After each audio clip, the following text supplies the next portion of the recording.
C'est une note remise à la Fondation Jean Jaurès, note faisant la synthèse des différentes études de l'IFOP sur l'entreprise et le travail, qui remet en question beaucoup d'idées préconçues en cette période de Covid et d'après Covid.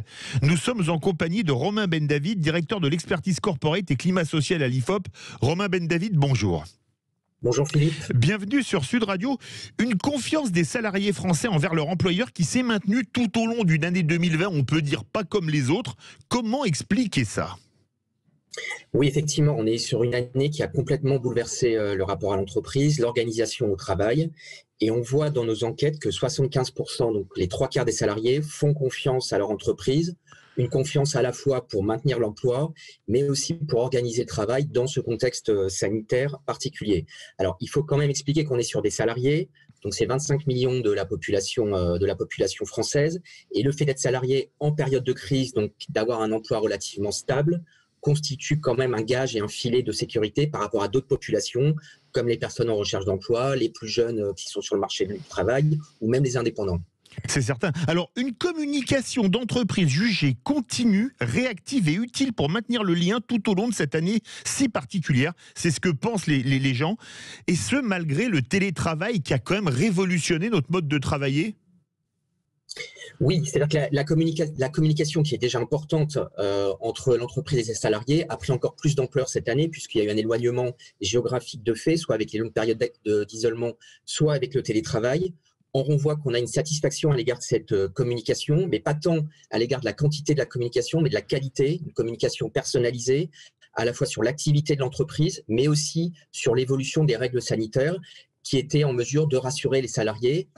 Et là-dessus, il faut rappeler que le manager, le N+1, dans sa communication directe, dans son rôle un peu de psychologue du quotidien, a joué un rôle très important pour faire le lien entre la direction de l'entreprise et les salariés. Alors justement, le rôle central dévolu aux managers est visible dans cette étude. Les managers, je vous cite, surtout ceux de proximité, ont le plus incarné cette confiance. Mais c'est le manager N+1. Est-ce que les gens ont encore la confiance au +2, +3, voire +4 ou +5 ? Alors oui, ils l'ont, mais ce qui a beaucoup incarné l'entreprise auprès des salariés qui étaient notamment au télétravail, c'était le manager N+1, puisque c'est lui qui était en contact direct avec son équipe. Et au-delà de son rôle de leadership, de hiérarchie classique, il a vraiment joué un rôle de psychologue du quotidien, qui était au départ ou non sa volonté, pour rassurer ses équipes, pour prendre le pouls pour prendre leur morale, savoir si tout allait bien. Et donc, à ce manager qui était plutôt d'habitude traditionnellement devant son équipe, on a vu apparaître un manager qui était plus au centre et qui était garant quelque part de la bonne santé morale de son équipe. Alors, il y a une chose qui est plutôt rassurante, les dirigeants d'entreprise, là on parle des patrons, ils sont globalement confiants pour leur entreprise et ce malgré la crise qu'on nous annonce. Oui, alors c'est un des paradoxes. Les dirigeants d'entreprise sont confiants pour leur propre activité, c'est-à-dire leur écosystème, ce sur quoi ils ont une maîtrise. En revanche, ils le sont nettement moins au niveau macroéconomique, au niveau national, sur la façon dont l'État et le gouvernement pilotent l'activité économique. Eux ont le sentiment de faire beaucoup, de se battre sur le front de l'emploi. On parle notamment des patrons de TPE, qui représentent plus de 90% des entreprises françaises.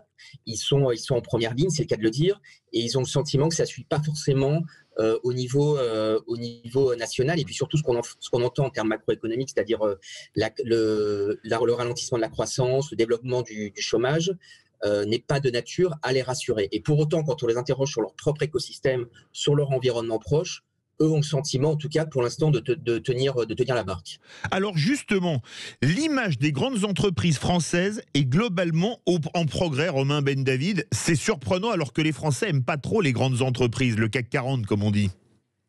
Alors oui, ça c'est une constante qui demeure. Les Français préfèrent les TPE et les PME qui ont une image d'enracinement local à laquelle ils peuvent plus facilement s'identifier que les grandes entreprises. Néanmoins, quand on fait un classement à l'IFOP des 50 entreprises les plus admirées des Français, on voit une progression de la note moyenne.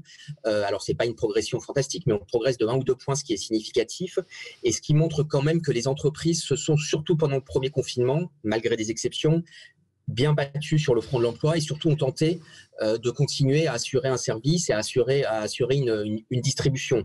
Il y a des secteurs qui s'en tirent mieux que d'autres. C'est le cas de la grande distribution qui a, Oui. rappelons-le, pendant le premier confinement, été un peu la seule source de plaisir pour beaucoup de Français avec la fermeture des autres commerces.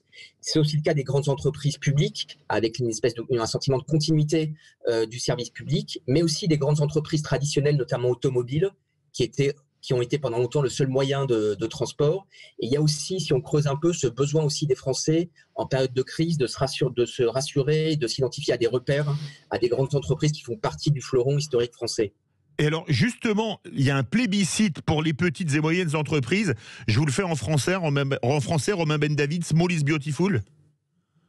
Oui, small is beautiful. Pourquoi ? Parce qu'on s'identifie à ce qui est proche de nous. On s'identifie à ce qui est proche de nous et à ce qu'on peut voir, ce qu'on peut mesurer concrètement. On l'a vu lors de la bataille pour la réouverture des petits commerces, où tout le monde ne fréquente pas forcément les petits commerces, les librairies du coin. En revanche, il y avait une unanimité pour que ces petits commerces vecteurs de lien social soient ouverts, alors qu'on critiquait davantage les grandes entreprises, peut-être dans un relâchement par rapport aux règles sanitaires, par rapport à la jauge des personnes qui étaient autorisées à rentrer, alors que les petits commerces avaient cette image de respecter strictement les règles sanitaires en vigueur. Dernière question, une réponse en 45 secondes. Les attentes envers l'entreprise en tant qu'employeur, mais en tant qu'acteur citoyen, sont encore plus grandes. Est-ce que c'est un renforcement des attentes qualitatives ?